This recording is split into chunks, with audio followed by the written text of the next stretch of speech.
Hello, everyone. Thank you for tuning in with me, Gloria Selinda. I'm very excited to be with you yet again to be reflecting on the topic of true personal identity. Today, we reflect on how true personal identity enables you to gain respect from others. I want you to think about people that you respect, you give high regard to, or people that you have respected in your life. Respect talks about giving high regard or admiring someone for their qualities, their abilities, or their achievements. We respect people for what we observe in them, how they conduct themselves, their lifestyles, their language, the way they dress up, and all of that. And if you think about it, that is what true personal identity talks about. It is about how we show up, it is about who we are, it is about the value system that we possess and demonstrate, the belief system that we possess and demonstrate to ourselves and also to the world out there. So, respect is given based on what people see. So, there are also different levels of respect, right? Um, the most basic is giving respect because of someone's position. If you come across a police officer, for example, by them wearing their police uniform, you already give them a level of respect, even before they say anything to you, because you are respecting their position. We respect, people in authority because of the position, because of the authority and the power that they carry. I am not referring to that kind of respect. In this context, I'm referring to the respect that is earned. There is a statement that respect is earned and not given. However, I do believe that as human beings, we do give by default a level of respect to humanity because we are designed to be like that until people prove us otherwise. However, getting back to the statement of respect, if you look back at what made or what makes you respect the people that you have imagined or thought about, you will find that it is largely how they have shown up. It is also the consistency with which they have shown up. You respect their lifestyle, you respect the language they use. Sometimes you respect people for their qualifications. Sometimes you respect people because of what you see them come with, their material values, even before they open their mouths and speak. You have already respected them because you've seen the car that they drive, or you are seeing the clothes that they are wearing, and so forth. That kind of respect can be questionable. However, let's work with that respect. So, if true personal identity is about your belief system, it is about your values, it is about your character, it is about who you truly are deep down. As human beings, we all want to come across dignified, we all want to be respected, we all want to be seen, we all want to be heard, and we all want to be recognized and acknowledged for who we are as individuals.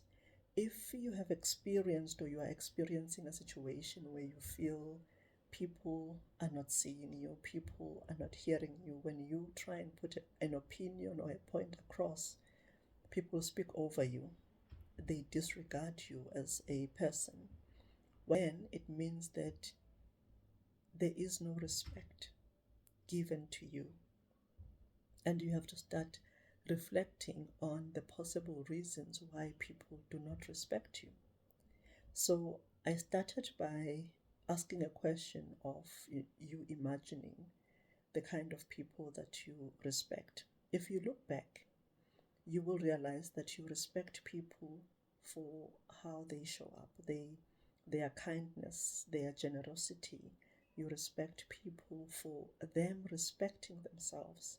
You respect people who set boundaries. You respect people with good character, with good ethics. People respect an individual who takes themselves seriously, an individual who respects or has high regard for themselves, largely seen in how they show up, how they speak, how they treat other people. People will respect someone who is consistent and shows a level of stability in their conduct and their behavior. People will respect someone who sets boundaries for themselves. Sometimes you don't even have to speak. You demonstrate those boundaries by your conduct, how you show up in social settings, how you show. Let me use an example of being in the corporate space, right? If you work for an organization that is very formal, there is a dress code policy, and all see you in a formal setting all the time. They don't necessarily know, how you show up in a social setting.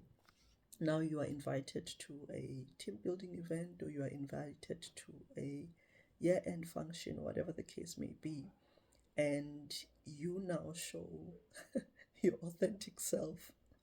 Let's say you are someone who enjoys alcohol, and when you have had enough of it, you start showing a different character. Once people see that, they will actually lose respect for you.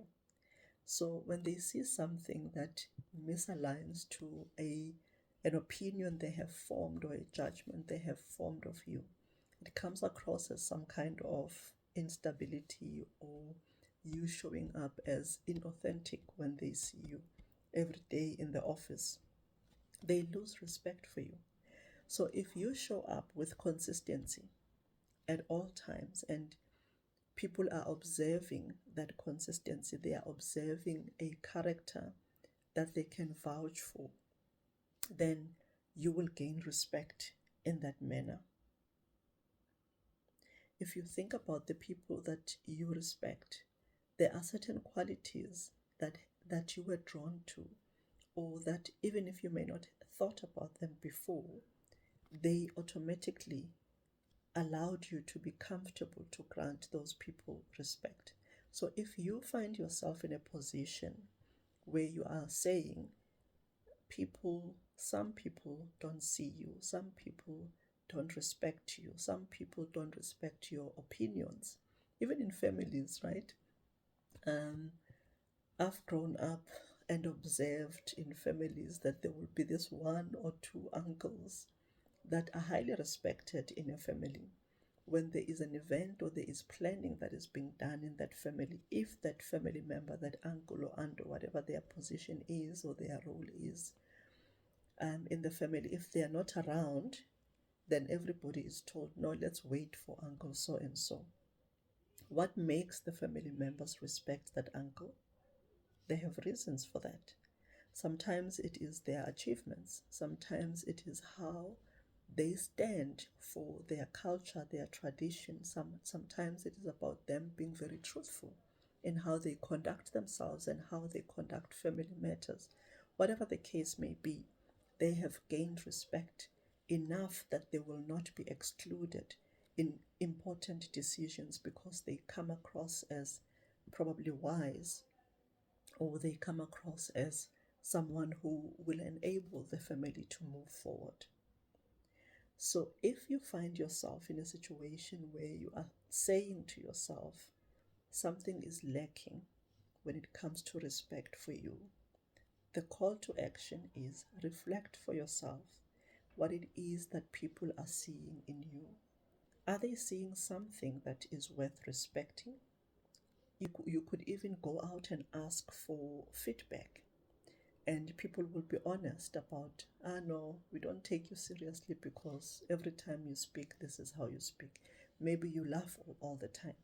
People judge and they form their decisions based on evidence most of the time. So reflect for yourself what it is that you are doing or not doing that hinders people from respecting you. Reflect for yourself so that you have an opportunity to adjust, to change. But what is most important is reflecting for yourself whether you know what you stand for. Do you know your true personal identity? Do you know your belief system? Do you know who you are? Are you confident in those things? Do people see exactly what you think you are in how you are showing up? If your answer is no, then you are probably halfway through the answer of why people do not show you respect. So, true personal identity and living according to true personal identity naturally commands respect. I want to stop it here. Until next time, thank you very much for tuning in. Bye.